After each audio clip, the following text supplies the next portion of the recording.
Would also like to take this honor to invite on stage Mr. Kumar Tiwari, MD and CEO, Nepal SBI Bank Limited.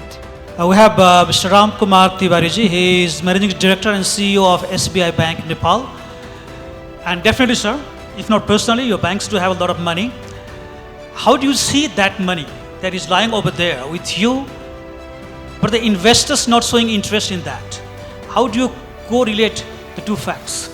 So what is happening at presently, that this surplus liquidity is being absorbed by Nepal Rashtra Bank through various instruments which are short term in nature. And if we see, the deposit growth during this financial year has been 9.14%, while the credit growth has been only 5.54%. So basically there are some structural issues, and I will tell you why this is happening. There are some legacy issues. One is the real estate slowdown. What happened post-COVID? Nepal banking sector historically relied heavily on land and property collateral.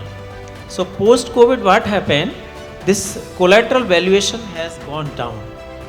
And since many loans were tied to real estate, this reduced overall credit appetite. That is the first factor.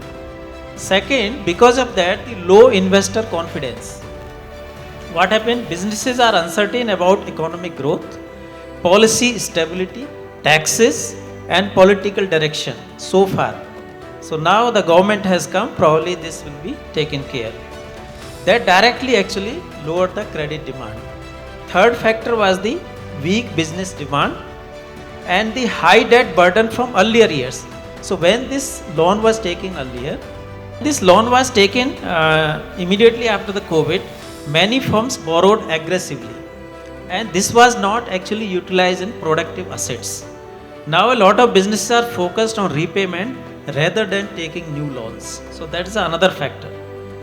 And of course it's a structural problem in the economy, as we mentioned, because almost 28% of GDP is contributed by the remittances. Should have been the manufacturing. Remittances, import and consumption, and real estate. So this is what actually the structural issue. And last is the productive sector like manufacturing, export industry and agriculture remain relatively weak.